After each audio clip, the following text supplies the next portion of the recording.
and welcome to Crafts and Crime. I'm Amy. I'm Elaine. And today is Halloween. Hope you enjoyed that. Yeah. If you're listening on the day this releases, this is the Halloween episode. And I'm sure, as some of you will see, we have a bonus episode today of our listener tales, our So spooky excited. stuff. And we would like to continue doing that each month. If you guys write in, it could be something crime related, spooky related, you know, ghosts, aliens, whatever. It doesn't matter. We just want to hear your crazy stories. Yes. And read them back to you. And so We hope you're having a safe and happy Halloween. yes. I can't wait because this neighborhood is new to us for this Halloween. And I'm so excited for trick-or-treating. Yeah. I'm hoping it'll be a good year. I hope so. Yeah. Let's put it this every way. year's Even different. if it's like 5 houses, that's more than the... I mean, our apartment used to participate, and we had a manager that was so amazing, and she would throw a trunk or treat, and it was so much fun. And it was awesome because everybody that participated knew that it's only going to be like this group of 12 kids or whatever. Yeah. And the kids would just loop and end up with like the hugest bag of candy. It was ridiculous. But nobody down there in that neighborhood I lived in did trick-or-treating. They would decorate their houses. But they wouldn't But actually do it. no, they Yeah. used to, but they were getting less and less trick-or-treaters because where we were, everyone only had to go like 3 miles down, and it was in the very wealthy neighborhood Yeah. where the kids are actually literally each direction. One direction this way and one direction that way was like primo trick-or-treating areas, and so that's where people tend to go, and the neighborhoods welcome them happily and have lots of candy, but that's where everybody flocks to. So Yeah. but yeah. In our neighborhood, we do have a lot of kids. You know, but people move every year. So it's like there's one house that used to do a lot, and I don't think they've done it, but it could be new people that live there.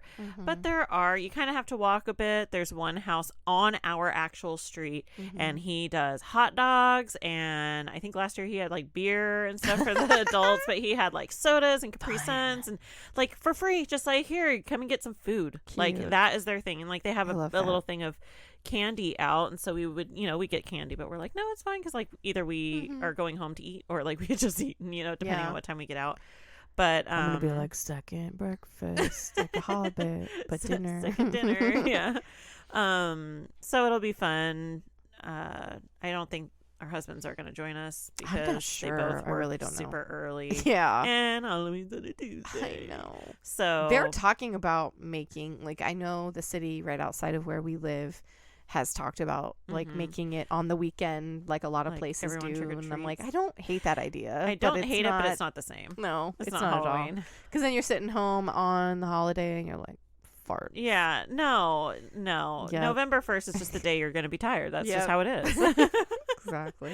Yeah, I know, but I did kind of tell Kurt, I was like, will you like maybe think about it? And I was Yeah. like, come on, what if you walk to like 5 houses and then walk home? Because again, on a Tuesday, both our husbands go to bed at the same time. And so it's like if they just even did half of it with us, like go to the hot then dog they could house walk and home stuff together and by themselves. get themselves a hot dog and a beer or whatever, and then Walk like home. walk down to the next block and then just circle around back. Yeah. But yeah, we have some decent neighborhoods, so I'm excited. I know Lenore was going to be what? Ghostface. Oh, that's right. Yeah. And I am dressing up as Casey. Oh, yeah. The original that gets stabbed first. So I'm giving Casey Becker. Yeah. Which is literally a sweater, a wig, and the jeans I already own. I'm usually whatever masks or hats or capes that the kids don't keep on just end up on me. That's what I am.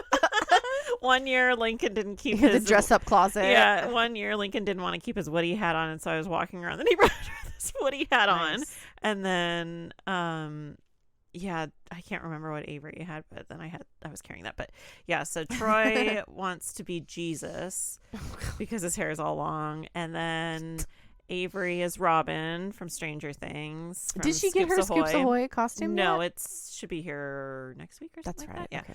And then Link and Lily are literally being whatever they can pull out of their dress up taupe because I am not buying more costumes. Yeah, at this Lillian point. said she was wanting to be Belle, I think. Yeah, again, and I think Lincoln was going to be Spider-Man for the Are you the going to third dress year up in as a row. Ariel? I can. You know it's going to be freaking it's supposed to be like 80. Yeah, I have That's a bit out. Like yeah. it's going to be. Happy Halloween. We record in advance. Yeah.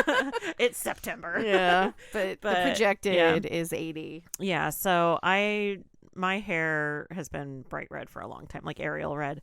And so I do have like a skirt that's that like turquoise green kind of, it's like that green color, and then I have like a tube top that's purple, so like with the shell top look. So was that called a sweetheart top? That's like the Yes. Yeah, okay. yeah. So that's like Ariel, so I might, because it's a skirt and it's flowy, but I'm like, I don't know about the tube top part with like dealing with kids and in the wagon, because I'm probably going to bring the wagon. I don't think I'm going to take the dogs at all. We usually, if I go with Jack, we take the dogs because Ralph has a hot dog costume. And he's, ever since we got that costume, he's been a hot dog every year. Harrison doesn't have anything. I was just going to put his vest on him. The one with all the patches. Was that his pajamas? Yeah, or his pajamas. Yeah, put both dogs in their pajamas. Yeah, my dogs have pajamas. They're having a sleepover. Yeah, they only have pajamas for their skin conditions when we have to put coconut oil all over them. Cute. But yeah, so we're excited for Halloween. I am so excited. Yeah, we've already decorated like mid-September. Jack and the kids went out and decorated. It was the day I had the flu. Yeah, I was on the couch and Jack took all the kids outside, so I got to like lay in quiet for a little bit, but he was blasting music outside the window. And then the day after I had the flu is when he was doing the German polka music and playing the spoons. So I know I get so much sleep over here. I get all yours that you don't. Yeah, we decorated. I mean, your house inside is technically always decorated. It's always Halloween.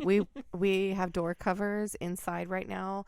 On our bedroom door, it's Leatherface, and so the door cover, it's like, it looks just like a fitted sheet, but for like a single. It's like teeny tiny, and it's like super stretchy polyester. The print is super awesome, and it has room to stretch if you have a larger door too, without it getting like that white sheen when the polyester image stretches apart. So it's really cool. And it does cover the doorknob, which is weird, but so yeah, the one on our bedroom door is Leatherface. It looks like he's slamming his like meat locker door. And then on the back door, we have the Mars Attacks alien, and it's like so colorful. And Lenore is getting a ghost face for her bedroom door. So everybody's bedrooms, I'm like, I need to get one for the craft room, but I think I want to do like a little portal of something like foresty or pretty, like something relaxing, but on the inside of the door, not the outside. Yeah. But yeah, I love, our house is always Halloween because we just like horror stuff. We just don't have anything up right now. Like we have like our Slimer mask and a couple little Halloween decorations technically, but those are just house things I put in the front. Yeah. Like that's how it is all the time. Yeah. No, my house is very much not Halloween all the time. And even my Halloween decorations, it's like the outside is Halloween, but the inside's like fall. I have my pumpkins and stuff. It's autumn. I don't really have like a whole lot. I do want to get different pillow covers. This is how minimalist I am. Where I'm like, I don't like a bunch of decorations. Christmas can kind of, with all the stuff, it's like, oh my gosh, it kind of gets me. But yeah, I want to get pillow covers because I have like 4 pillows on my sectional, and that's like all we need with all the kids. And otherwise they just are all on the floor because they're already all on the floor, but they have these pretty fall color ones. I was like, there's my fall decoration, and like a blanket, and that's about it. My mom really goes all out for each season. She's got like the Easter decoration. She does not do Halloween. She does fall. And now her birthday is always the first day of autumn. And because it's the 23rd, so she will kind of decorate around that time for fall, and she's got like all the pretty throw pillows and pumpkins and stuff, and so that's like she does like fall, Christmas, spring, Easter. Those are like how she does have summer. I forgot she has like summer colors that she puts out by the pool and stuff. So my mom's a decorator one. I'm like, it's just a lot of stuff. There's more things to put away. Yeah. It's like the tree is magic, so you have to take it down. Oh my gosh. I remember when we Okay, little sidebar, talking about holidays and stuff, and I'll probably say this again at Christmas time. As a kid, we always got a real tree, and then there was one year that the tree wasn't cut right, and it kept falling on us. No. And so, like, on us, like, it would fall on, like, it would fall. And so my mom took, like, magazines under the feet and was trying to, like, keep it. It was just, like, the worst tree. And so then we were like, well, my mom was like, let's just get a fake tree. And we were like, oh, okay, like, we'll try it. We went to Target or Walmart or Kmart, I can't remember, and got, like, it. We got it home and put it up, and we were like, is this gonna be our Christmas tree? It was like the saddest, like, Charlie Brown Christmas tree, and it was a fake tree. And my mom was like, nope, we're boxing it up. And I think we got a real tree that year, but then we got, this was back in the 90s, so, or early 2000s, so we get the fake tree, and it is the one where all the branches are separate and you have a pole. So you assemble the pole, and then you have all of these color-coded, letter-coded branches, and you have to separate them all out into piles. Oh my god! And then you Our have old to tree was like that too. hook them in. Yes, the little. Oh my Yes. god! So you fluff up all the branches. It's and like you a have flower to hook it frog on the tree, and you have to tuck them all in. Yes, That and was ours too. we had that from the time I was a teenager, like young child, and me and my mom were the ones that would do it, and we would time ourselves, like, let's see how fast we could do it this year, because we had it down to, like, a science. We were good. My mom had that tree until, like, Troy was, like, 12. Like, she barely, They well, last like, forever. when she bought the house in Newport is when they got a nice from Balsam Hill, the nice tree, and it just pops up. And I remember when Like we an lived umbrella. up, yes, and I remember when we lived up in Adelanto and Brad was living with us, my brother, and we had gotten a new fake tree, because we used to always get the real tree, you know, when we were, you know, down the hill. And then when we moved up the hill, we got a fake tree. It was our first fake tree, and me and Brad put it together. And we were used to the pole and all the branches separate, and we just popped it up and was like, Brad was like, it's a miracle, like, this is amazing. And then we look on the box, and it's called a miracle tree.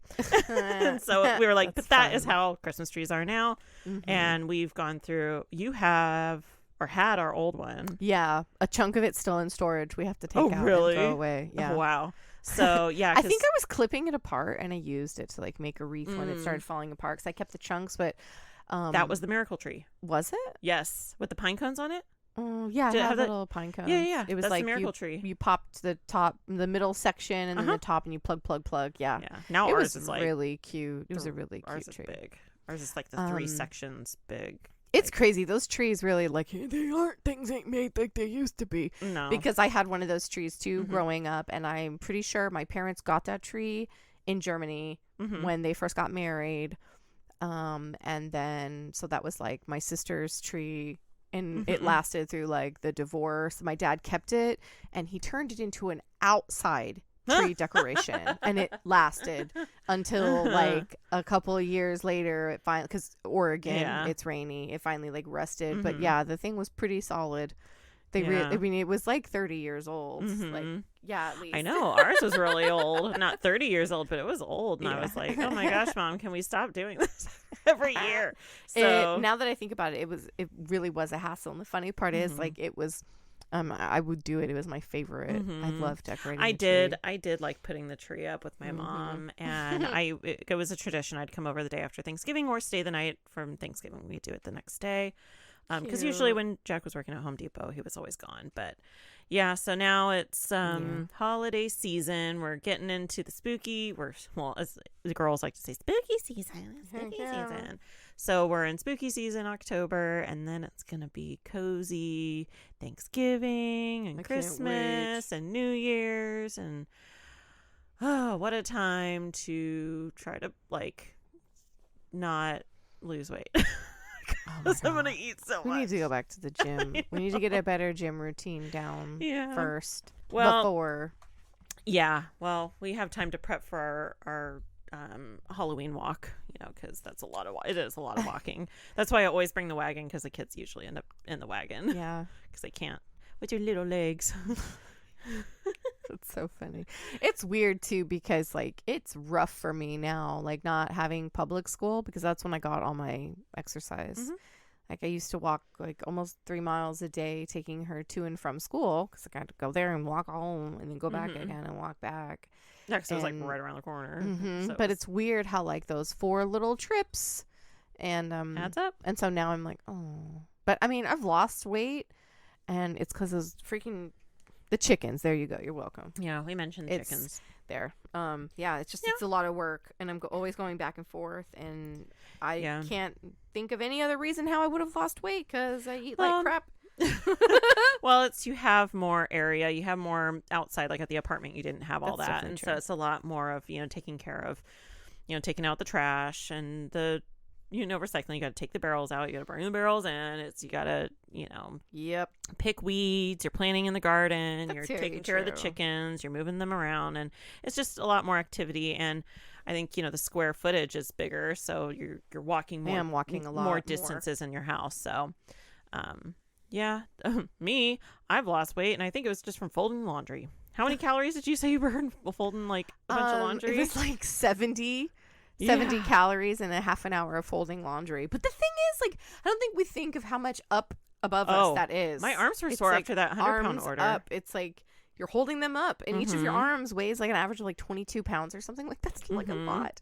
Yeah, that's why those silly little like stick your arms out and spin them in the circles. They seem like they're nonsense, but like you'll lose the jiggly bicep. Yep. I know. I do that with weight. Lincoln Lily for PE.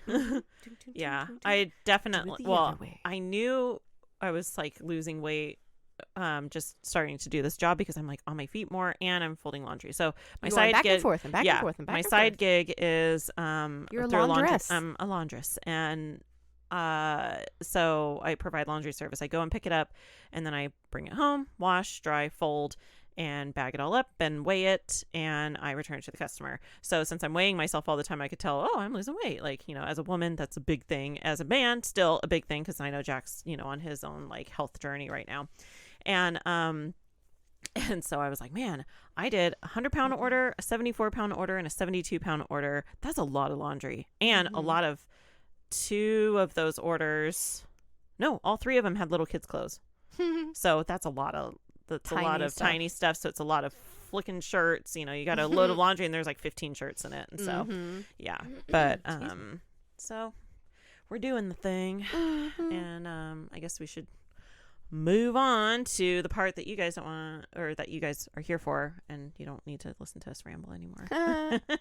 That's okay, because we'll just do it for a while. Just head over to Patreon if you like it.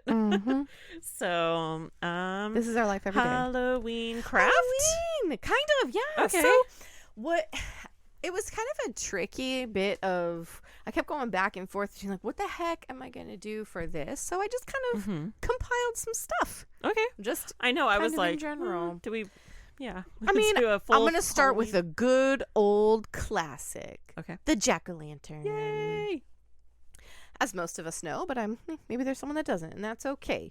A jack-o'-lantern is technically what most of us iconically think of is a carved root vegetable, and it was mostly a pumpkin, but you could use any gourd. A giant rutabaga or a really large turnip could also be used.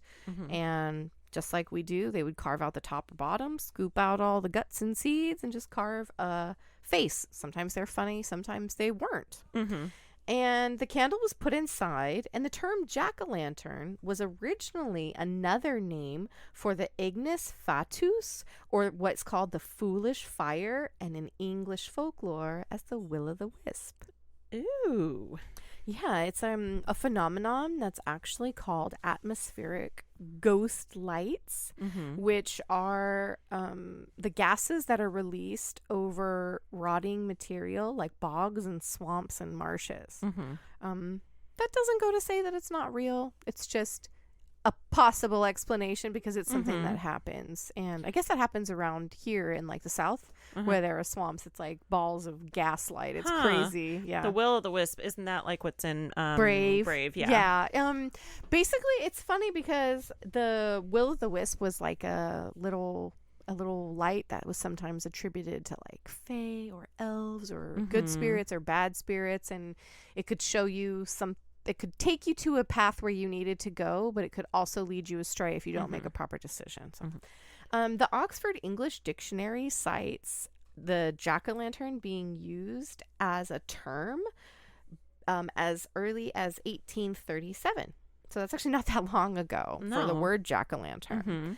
And it's like almost 200 years ago. Yeah, and the jack-o'-lanterns were used during parts of the celebrations of harvest and Samhain, which was a pagan holiday, but it just continued on to celebrations lit of bonfires and having a big harvest special, and you eat and stuff to celebrate the becoming of fall. And so the jack-o'-lanterns, these little turnip head dudes, were put out to scare away anything bad. And so now we're going to scoot on, because it kind of continues through, for Halloween costumes. Okay.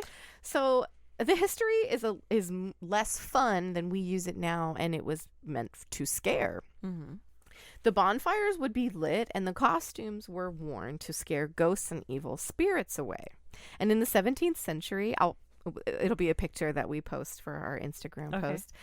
Little kids wore costumes made from like animal skins and straw, and they were called skecklers. And they would go door to door, and they would beg for treats, which would be like an apple or some nuts or something. And this was they called it guising. And so like a disguise, guising. Yeah. And this was the earliest form of trick-or-treating.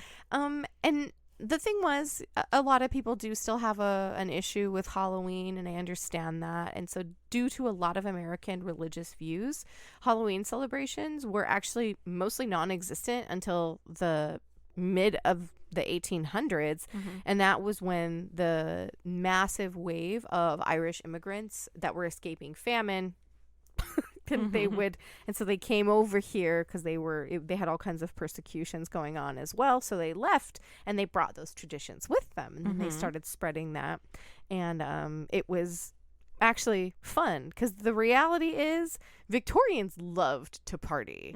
And people think of them as being like really stuck up and stuffy and proper and stuff, and while they were, but they really loved to party. And so parties were aimed towards adults and matchmaking events, not meant for children. And so when costumes picked up a little bit more by the 1920s, they were called slips, and they were made of crepe paper. Oh. So it was just as easy as you think. It's like a big rectangle, and they cut out a neck hole, and you'd put it over, and you'd add like a belt or whatever, and that would be like your costume. And the masks were made by children, but adults did them as well, because these costumes it's the same. People have been wearing costumes in theater, so it wasn't out of the typical, but this is how they would use it for a fast disposable costume. So a paper mask carved, cut out of a paper bag, made as paper mache. And so those paper masks would be worn. And I will have some pictures of these horrific Victorian costumes. They are monstrous. Yeah. And bring that back. Oh my God. They're totally, so horrifying. With all 5 of our kids, just like bring it back one year and just be scary. Really creepy. That creepy family. Oh my God. Seriously. And like the witch masks. Oh my God. Yes. I know exactly what you're talking about. So one of the really cool things that happened in the 1920s was that, I'm so sorry. That it did continue, and it started becoming geared more towards children. And in the 30s and 40s, it had to change because of war. So wartime was coming. And so at this point, costumes were like scraps, you're dressing as the old hobo. And, so it was scraps put together from your family's closet. There was no material or cost to be able to go outside of that. And in the 50s and 60s, costumes changed again, because now television. So now it was your favorite characters. It was your dude from Bonanza or whatever. And, and so that's what these masks were turned into. And now the invention of vacuum forming came out. And so they were able to vacuum form latex. Oh my God, this smells so bad. That old latex. Yeah. But so they would vacuum form latex, and now this is what kids got to wear. So they got to wear cool rubber masks. They made president masks, and your favorite character, Woody Woodpecker. It was pretty cool.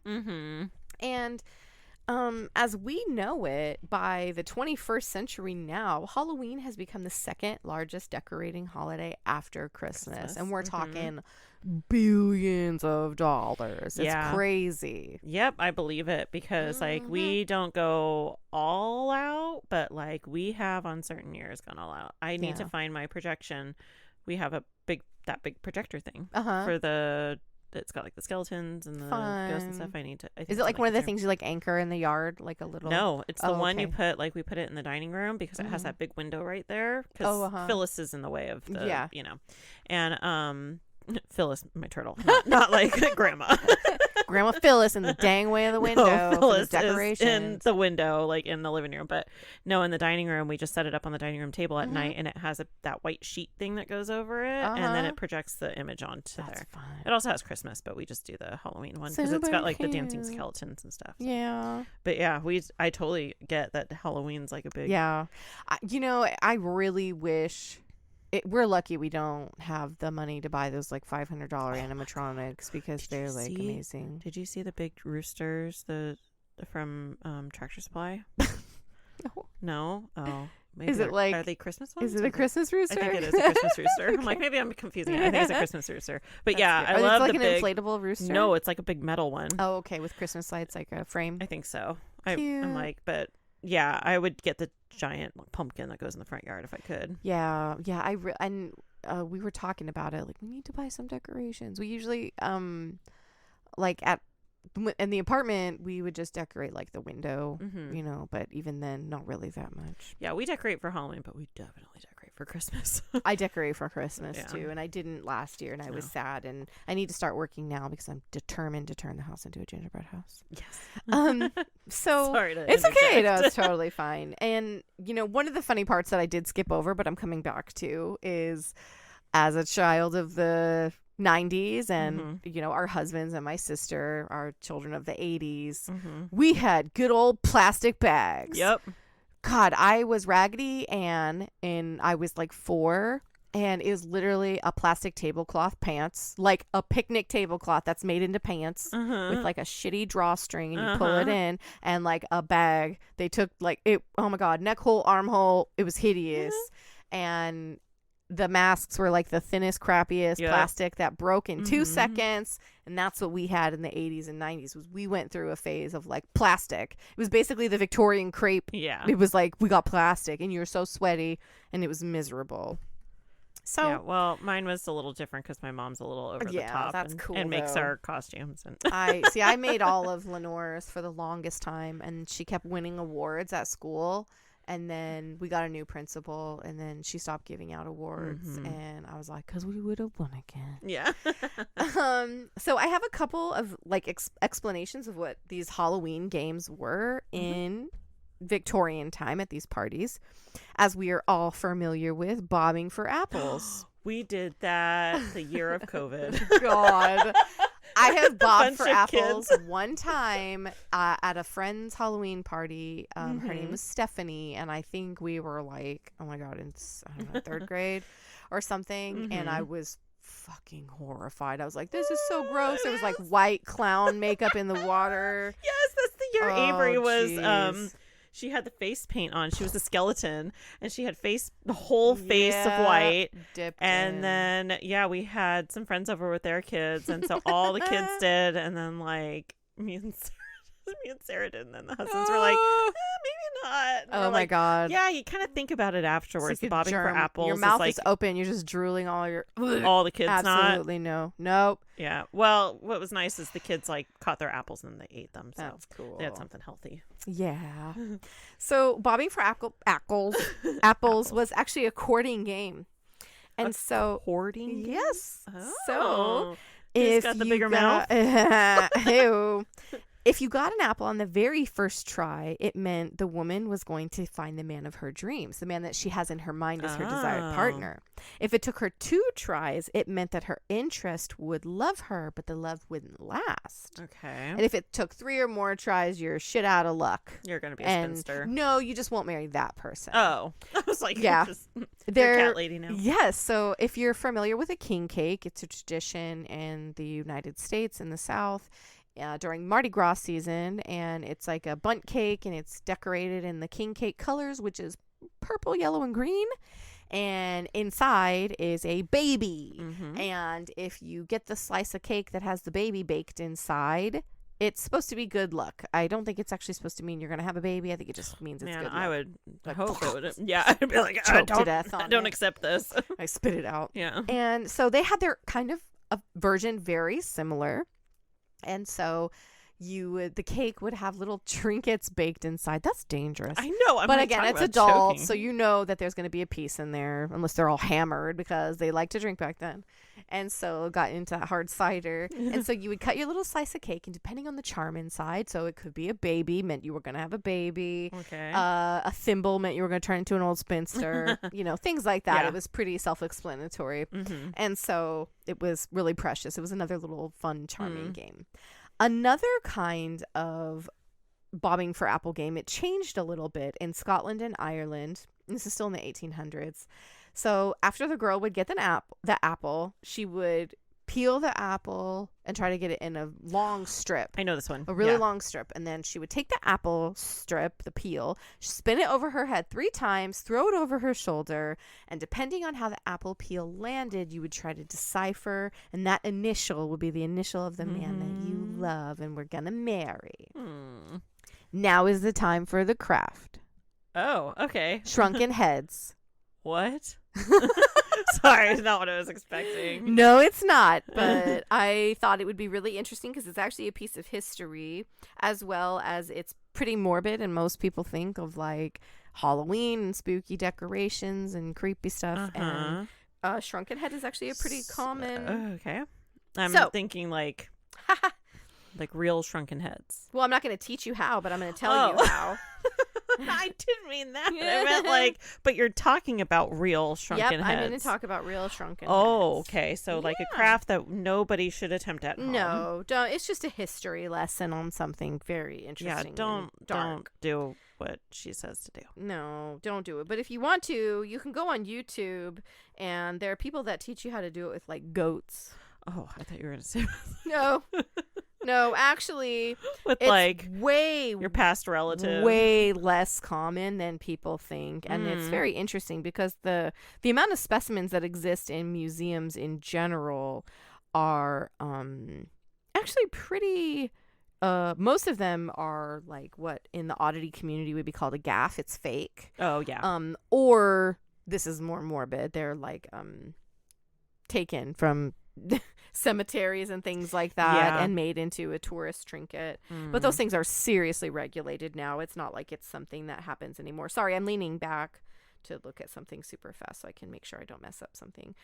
I just wasn't expecting shrunken heads, but then I guess, when you think about Halloween decorations and it's kind of it's creepy. It definitely is, and it's something that most people have heard of at least some point in their life. Yeah. And I heard of it. That's why I was like, huh? Right.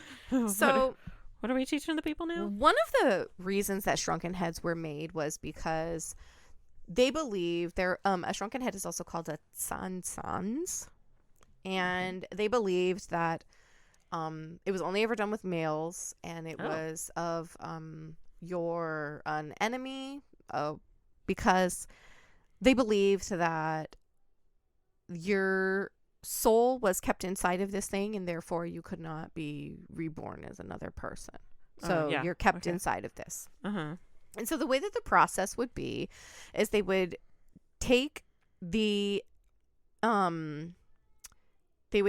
skin and they remove the skin, they peel it back, and they don't need the skull and the brain tissue matter. They separate that completely, and they boil the skin for several hours. Okay. And then they sew the eyes and the mouth shut.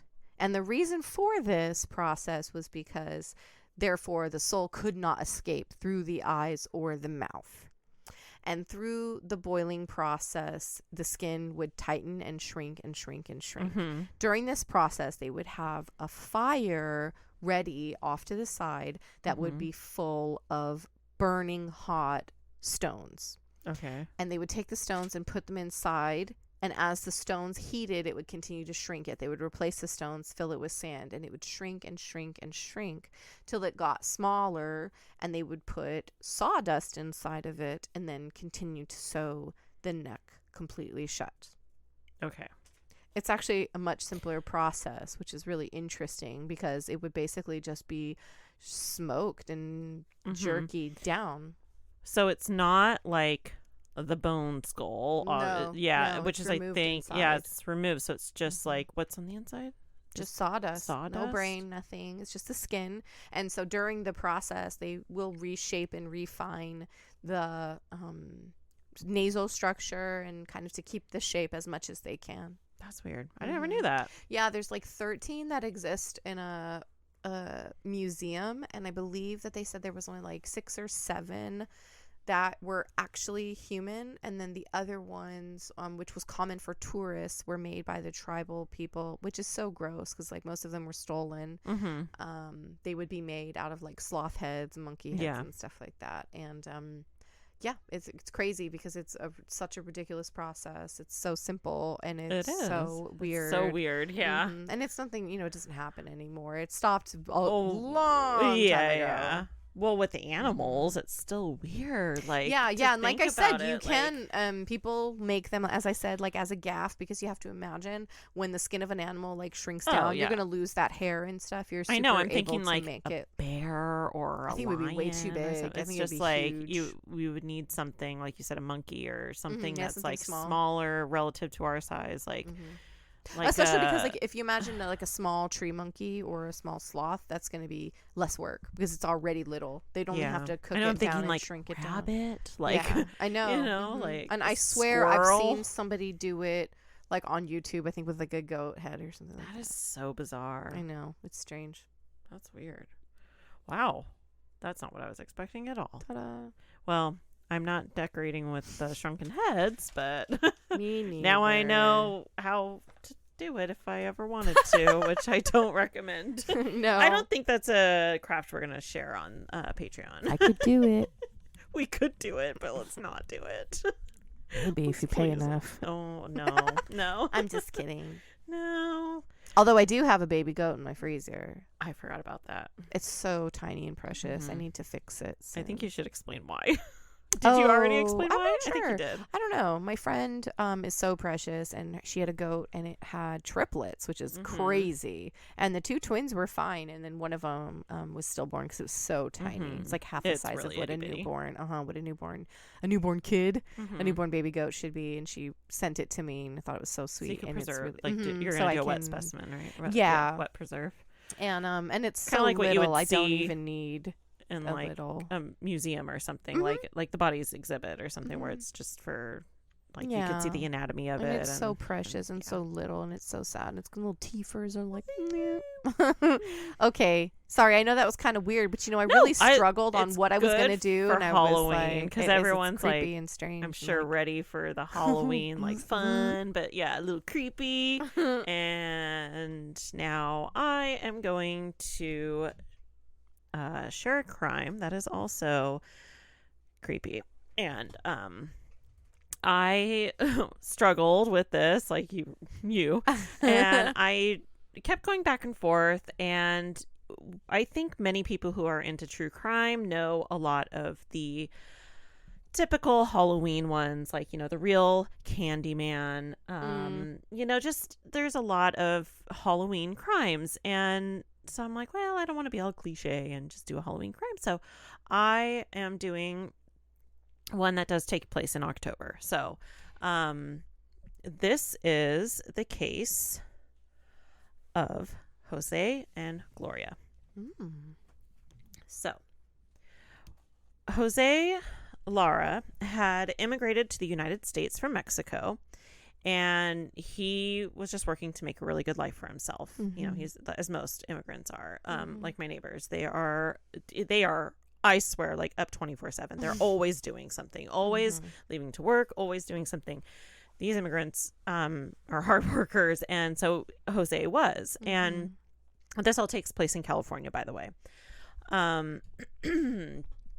And not only was he a hard worker, he had a really strong work ethic. So he is a trustworthy guy, has multiple jobs. He's just trying to bring home money to his family. On weekends, he worked for Blanca Serrano. The lady's name is Blanca, sorry, not Blanco. At a local like party rental agency. He was the one that would like deliver the bounce houses, tables, chairs, like that kind of stuff for a party. And so usually this was like a Friday drop off, and then he would pick everything up on Sunday.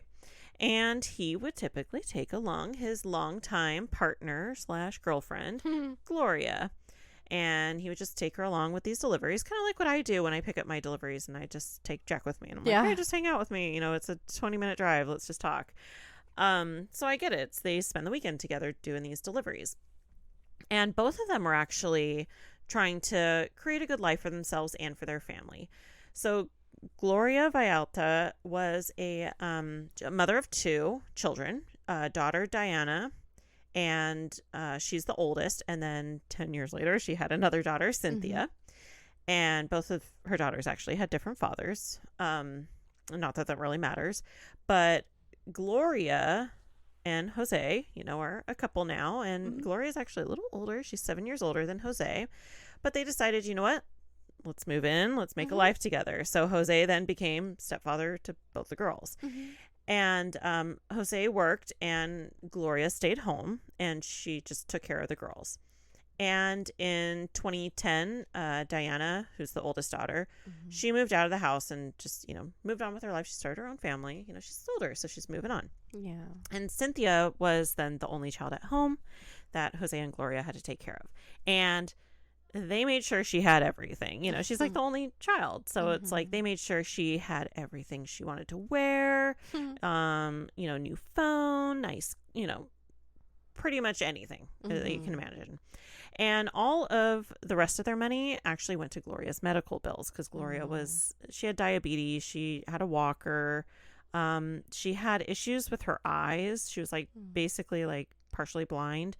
And so diabetes does that. Yeah. And so she had multiple appointments that she was going to. So whatever didn't go to raising their daughter, Cynthia, or the household, it went to medical bills. And in early 2011, Gloria and Jose were determined to make sure that Cynthia, who was about to turn 15, had a quinceañera, even though they were tight on money. And so they actually were like trying to save money for her, you know, dress and stuff. And these dresses are expensive. Yeah, they are. They can cost as much as wedding dresses. They usually do. Because like my wedding dress, I think cost like $500, $400, $500. I can't remember. And at this point they had a little jar that they were saving money in, and at this point they had saved up $700 in this jar. That tells you how expensive these dresses are. Yeah, I know you're dealing with that with your daughter now coming up next year. Well, you guys don't have, well, you do, but like you have to pay a big chunk. Like, I can't remember if you guys are buying the dress or fun. what. It's just I hope I get to help. Yeah, it's a lot. It's a lot. So so Cynthia, you know, she's got everything she wants, just that she could want within reason. You know, as parents, you're just like, well, you can't just have whatever. But so with her quinceañera coming up, she had a special boy that she wanted to share this with. And that's her boyfriend of 1 year. He is 16-year-old Giovanni Gallardo. Sorry. Cynthia's parents weren't too happy with this relationship. Oops. And apparently Giovanni came over like every day, and Cynthia would actually sneak him in through her window. It's that young love. So Gloria and Jose tried to like reel this in and control the situation by monitoring Cynthia and limiting her time with Giovanni. Obviously, as you know, anybody who's been a teenager or has raised a teenager, this backfires.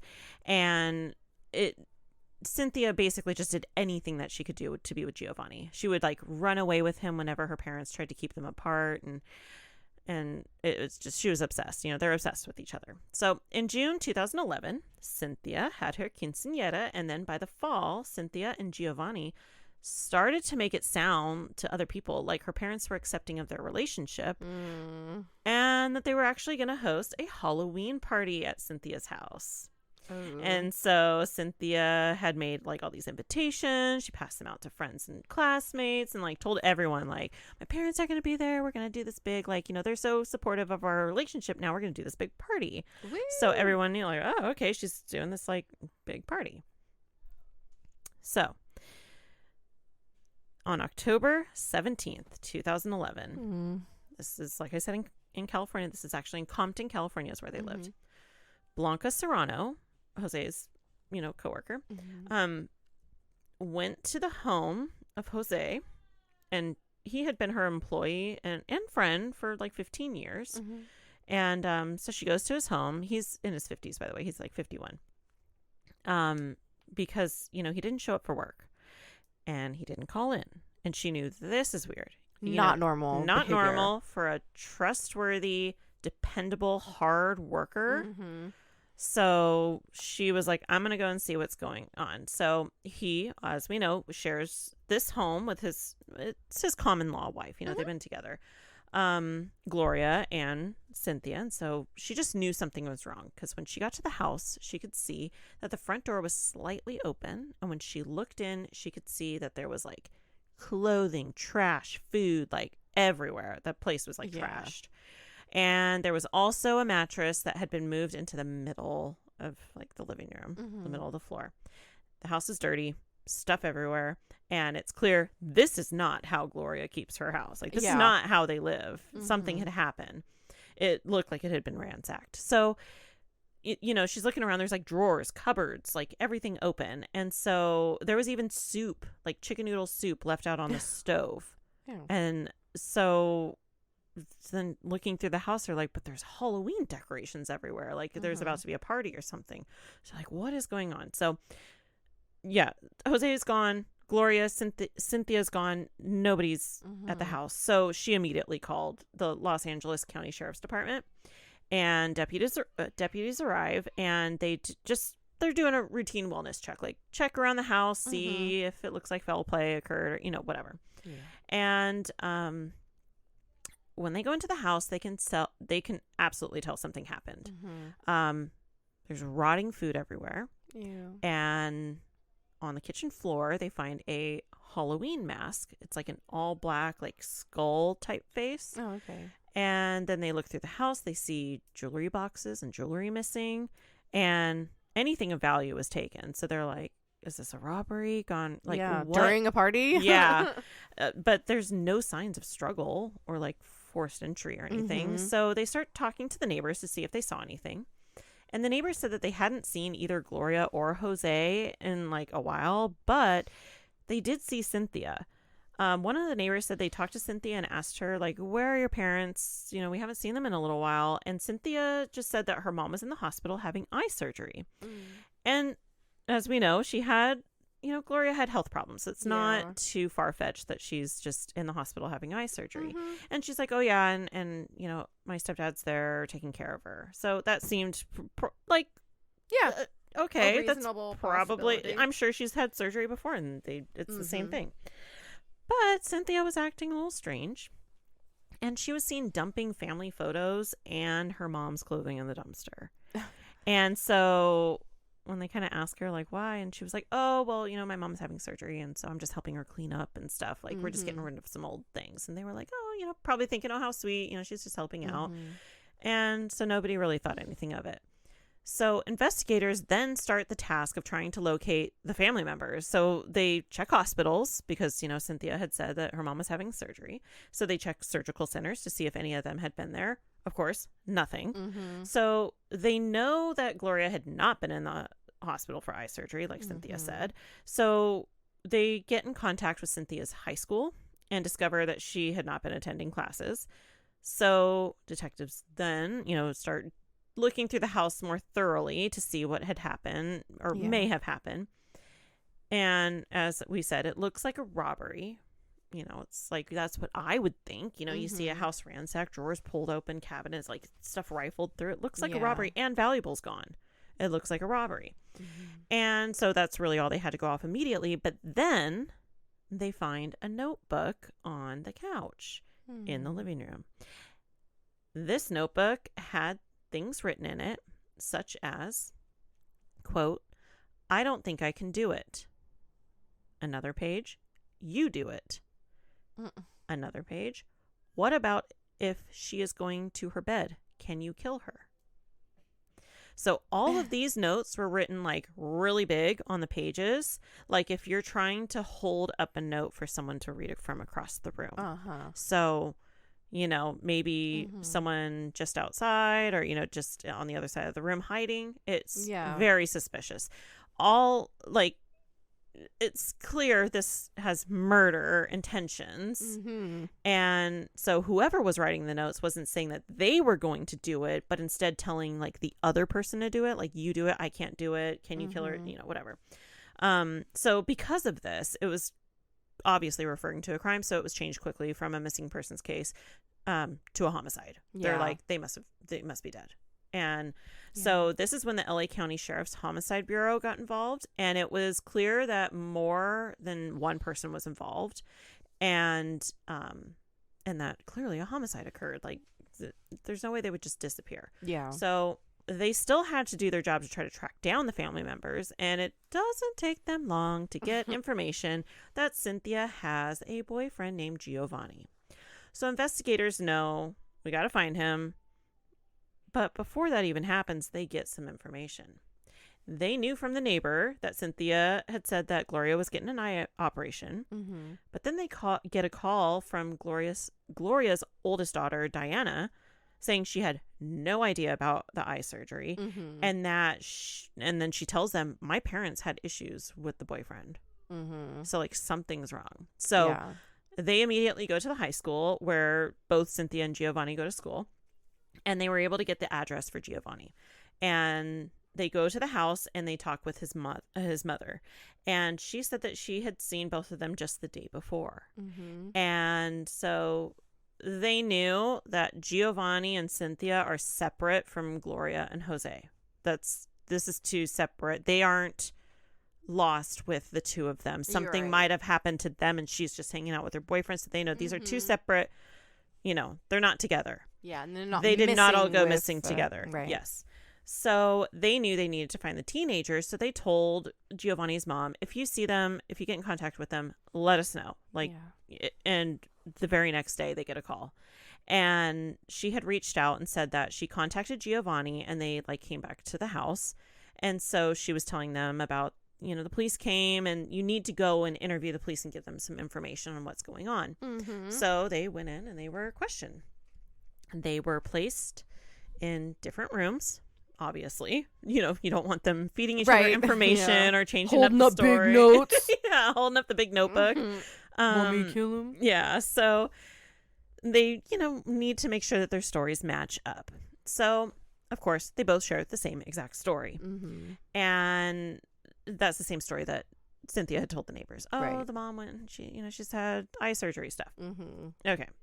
So they knew the story they're telling them. Gloria's not getting eye surgery and Jose's not with her. That's a load of BS. So they tell Cynthia, "We've already called around. We know your mom is not getting eye surgery. We don't know where they are. You need to tell us, what is going on." It's obvious she knows what's going on. Right. And so she then says, well, she's wondering if Jose told her the truth about her mom needing eye surgery. And now she's worried about her mom because she hasn't heard from her mom. Oh. And she says that she hasn't talked to her mom. She hasn't talked to Jose either. And she's starting to get really worried. So when detectives ask Cynthia what she thinks is going on, she says, quote, "Some weird stuff." So she says that the last time she saw Jose, so now she's trying to say maybe Jose did something. So she says the last time she saw Jose, he was acting strange. She said that he had pulled a weapon on her and Giovanni. She said it was a gun. He got a gun from the room and pulled it on the two of them, and they were both really scared. She then said that he used the gun to threaten her and Giovanni to throw her mom's things in the dumpster. She is then saying that she is like thinking that Jose might have hurt her mom. We know it's just so obvious. If you know, Yeah. it's so obvious. And I think for detectives, they knew. It's so obvious she's lying. Kids are bad liars, no matter how Yeah. good they think they are. Seriously. And she's 15. Yeah. Stupid 15-year-old.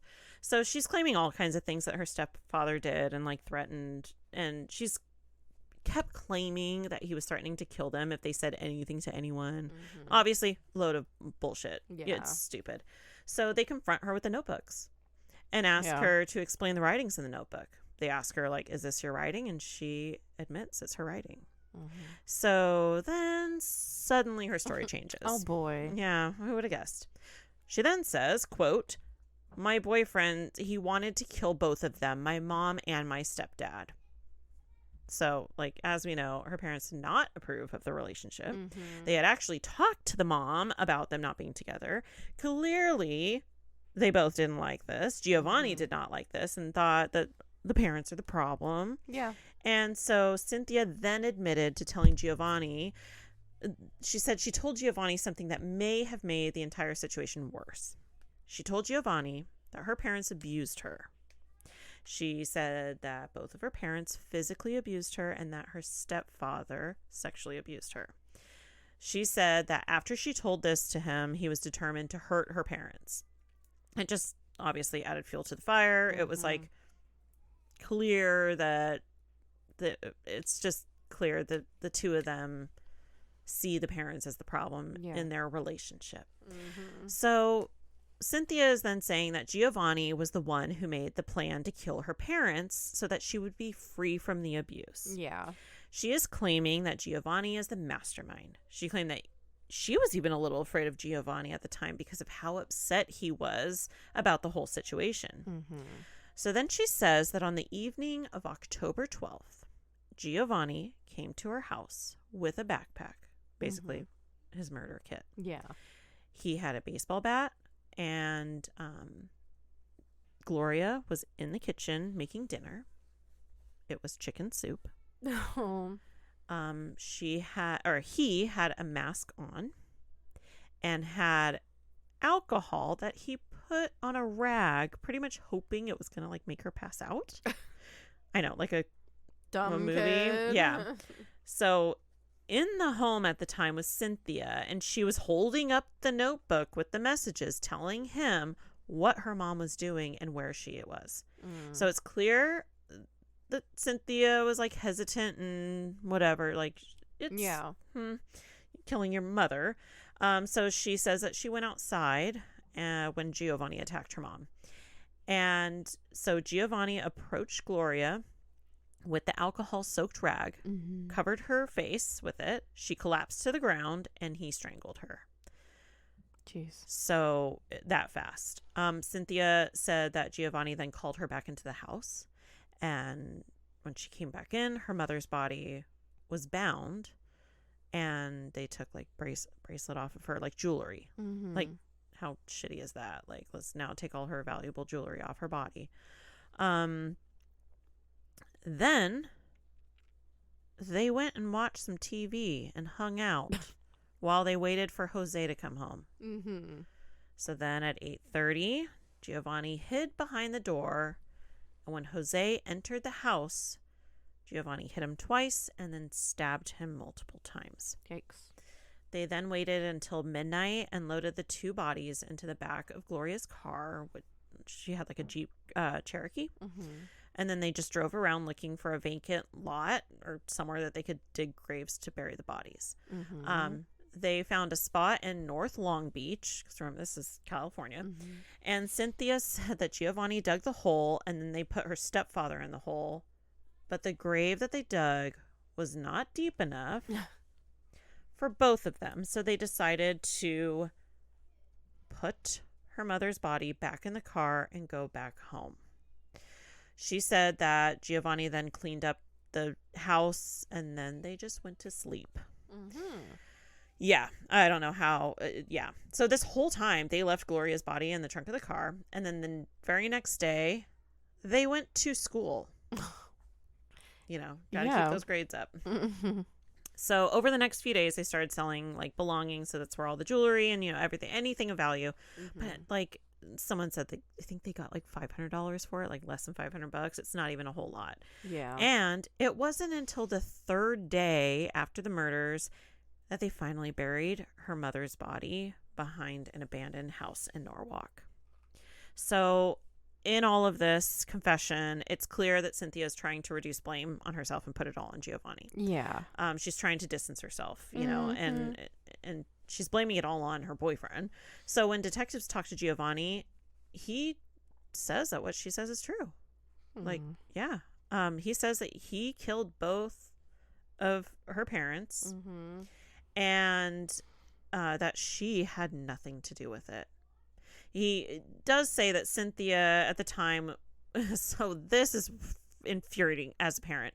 He says that at the time, Cynthia was really upset and mad with her parents for taking her iPod Touch away. And once the parents were killed, he ransacked the house looking for her iPod. That's literally why the house was torn apart. Yes, looking for a stupid iPod. An iPod Touch, which is just music. Yeah. Right? It's just music. Yeah, the touch is the touch screen. Yeah. So you don't have to do the circle button. Yes. So it's, so he found her it's such a fucking priority. Oh my God. Get the iPod Touch. So he had actually found the iPod Touch in the parents' bedroom, and he said he was so proud to be able to return it to her. Oh, what a fucking pal. I know. He does admit to killing the parents, but he says he did not force Cynthia to help him at all. So now detectives are wondering, like, is she willing or is she unwilling? Or is she scared because he just, Is she scared? They don't know what level of involvement that she has in this. So they bring them together in the interview room, and they have a little hidden camera. So she thinks she's not being recorded anymore. Always know you're being recorded. So on video, she motions for Giovanni to come and sit next to her. So he gets up from the chair he's sitting in across from her, goes and sits next to her. And then he starts to listen to what she's telling him. And her demeanor, completely different. She is not the innocent victim, little scared girl that she was playing. There like, she's the one calling the shots. She's the one telling him what needs to be done. And she's the one yelling, like not yelling, but whispering in his ear stuff. They knew she's the mastermind behind this whole thing. He was just the one that actually committed the crime and listened to her. So after the interviews with detectives on October 19th, 2011, Giovanni Gallardo and Cynthia Alvarez were arrested for the murders of Jose, Laura, and Gloria Villalta. Giovanni actually helped investigators find Jose's body. He basically showed, this is where I threw the bat. This is all the evidence. Here's his body. So he then tells them where they got rid of Gloria's body. Well, I shouldn't say get rid of, but where they buried her body. But her body had actually been found 4 days earlier by a jogger. And she was just named as a Jane Doe. They didn't know who she was. So now they knew, this is Gloria. So he took them over there and there wasn't a body there anymore? No, I believe he told them this is where, I think before they went. I'm not 100% certain, but I'm pretty sure it's like, and we buried her behind this abandoned house. They could have gone there and just been like, there was already a body. Probably more than likely they're going to be like, wait a minute, we just found a body here. Yeah. So Gloria's body was found. She's no longer Jane Doe. She's named. So April 30th, 2013, Cynthia's trial starts in Compton Superior Court, and both Cynthia and Giovanni were charged as adults. Now, at the time of this murder, she was 15, he was 16. So Cynthia takes the stand in her trial, and she says that she felt powerless to stop Giovanni on that day. On the stand, she talked about how her stepfather abused her and her, like after her father was deported, and she talked about her mother beating her and how Giovanni had also abused her in a way, and she was just a victim in this whole scenario. Everyone on both sides of the family were horrified that she would even claim any abuse whatsoever. Right. And the notebook was proof that she was part of the plan and that she wasn't just an innocent victim. And at any moment she could have held up a paper note that like, said, "Stop! I changed my mind. Exactly. I don't want to do no, this." it's like, you need to do it. Can you kill her now? Can you? Yeah. Mm-hmm. So the prosecution brought up the notebook and asked her multiple questions about what she wrote, like had her reread it and, in her own voice with her own words that she wrote on that paper. And she was asked if she wanted Giovanni to go kill her mom while she was sleeping. And she admitted, yes, she did. Mm. She admitted guilt to murder at that moment on the stand.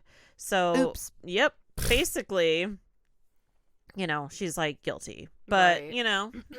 Not until, Mm-hmm. yeah. But I think everyone knew, okay, she had a lot more of a hand in this than she initially tried to say, or even if she's trying to portray.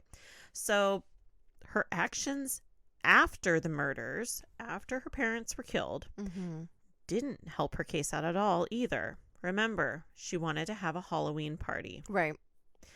After the murders, Cynthia and Giovanni went shopping for decorations, food, drinks, costumes, and all of this was done with the $500 that they got from the jewelry and scrap.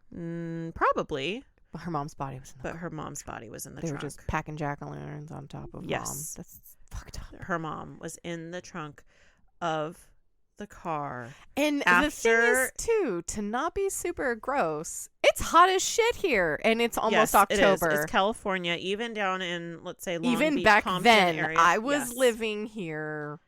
It was 2013 hot in October still. We're wearing shorts to have Thanksgiving sometimes. Yeah. That's even not, it's gross. That's it really is. gross. So There's no way they waited 3 days to bury her body. And so within these 3 days of the murder, they planned a Halloween party, went shopping for decorations, food, costumes, everything. And yeah, probably just packed it around her mom's dead body in the trunk. And how it was a Halloween decoration. Yeah. And like, oh, it's nothing. And God. Yeah, I can't get over that. They're just driving around with her body in the trunk, just going on so as careless. if it's like we're just decorating for Halloween. Yeah. So on May 10th, 2013, a jury found her guilty of all charges, and she was sentenced to 51 years to life. So then less than like a month later, Giovanni was convicted and given 2 life sentences without the possibility of parole. Wow. Cynthia is at the Central California Women's Facility in Chowchilla, California, and Giovanni is at the Substance Abuse Treatment Facility and State Prison in Corcoran, California. Oh. So 51 years to life, and she was 15 at the time, and this was in 2013 she was sentenced. So I couldn't get over the fact that this all happened probably because they were infatuated with each other and obsessed with each other. And I know I have a son, and that similar situation happened, and it sucks as a parent, and you try to do the best that you can and just guide your children making smart choices and not murder you. But I'm like, wow, you just never think that. I don't know if it was her lies about if that was even true at all. I guarantee you she was just like, we can live our life together if you just kill my parents, kind of thing. And whether they conspired or wait together, 3 years and be an adult and just piss them off a lot. Exactly. It's she ridiculous. had just turned 15, and we were just talking about this today because it's crazy because my son's 16, and that was a weird birthday, thinking about it, because I'm like, oh my gosh, I remember 2 years you could just leave if you wanted to. Yep. He's gonna be an adult in 2 years. And so I think about these teenagers and that commit these crimes of murdering parents to get away from them. This is not a one-off. No, it's not. And it's just one of many. And it is one that involved Halloween of some sort. Halloween party and Halloween decoration. It was funny. You told me, you were like, you'll know once I get into it. Yeah. I did not want to do a cliche Halloween case, but this did involve decorating for Halloween, and it was around the same time. And And wow, I was not. I knew it was her from the beginning when you start thinking about all the facts, and it doesn't take long before you're like, yep, she's got a boyfriend she's infatuated with, and the parents don't like it. They're the killers. Yeah, either her or her boyfriend or both. And I do believe, even though she says she didn't have a hand in any of it, she obviously pushed his hand. Yes, so she is an equal accomplice. Because she could have had any moment to be like, I don't want to do this. I changed my mind. This is a bad idea. Let's we're almost adults. That's literally, I mean, 3 years. Yeah. And you're an adult. And for him, it was just 2 years. He was 16. And there, you just sacrificed any life so together. Ridiculous. Exactly. And your whole life. Yep. Any happiness you're ever going to have for something so dumb. Yeah. So. It's so sad and weird. Yeah, so that was my Halloween, not so Halloween crime. But yeah, like I said, I was telling my mom about this earlier. I was like, let me just tell you the case because it was like really interesting. And my mom was even shocked. She was like, oh my gosh. And it's just scary as a parent. You're like, oh, no, my kids want to kill me. It just sucks. And I guess the only thing, I've wanted to run away but never kill my mom. It's crazy because I'm just like, you're just like, I don't get it. I don't get it. Because also the reality is extremely abused children typically don't kill their parents either. They run away. They run away. They run away. They flee the abuse. Exactly. Yeah. And that's why I'm like, why didn't she just run away? Or they turn inward and they abuse themselves. Yes. And I guarantee you, she was never abused.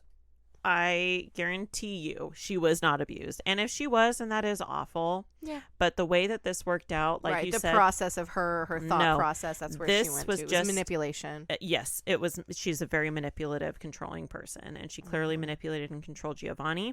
And I'm sure he probably did the same in return. Yeah. And, it takes two to be crazy, I guess. Yeah. in a relationship. In this case. Yes. It was both of them. I mean, like, no mentally sane person can be pressured to murder someone. Oh, you gotta have like you gotta have something, some kind of hatred, some kind of darkness to like.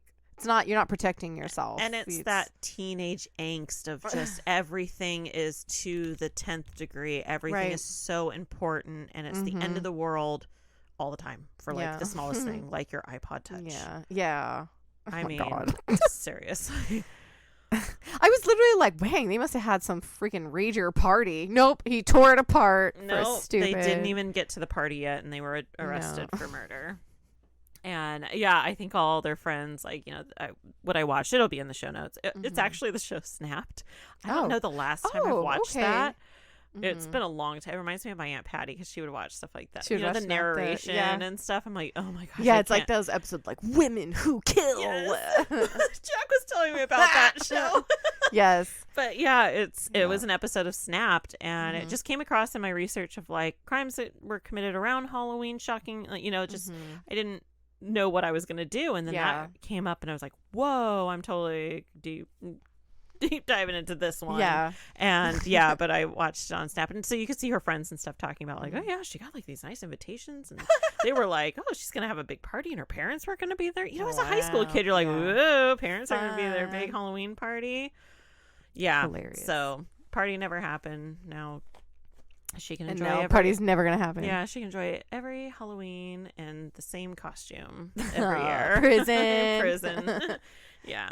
So anyways, well, that was that. So it wasn't. Well, no, as a parent, it's pretty bad. As anybody, it's pretty bad. But as a parent, it hits a little different because you're like, that sucks. Yeah. I hope I don't ever make my kids so mad they want to kill me. I don't. Your kid doesn't even want to kill a spider. Shut up with that. She would never. Neither one of your kids would ever. I don't know. Lincoln, though? I'm kidding. He's just a crazy toddler. He's not really a toddler. He's in kindergarten, but yeah. Anyways, okay. So with that, stay crafty. And not crimey. Bye. Happy Halloween. Happy Halloween.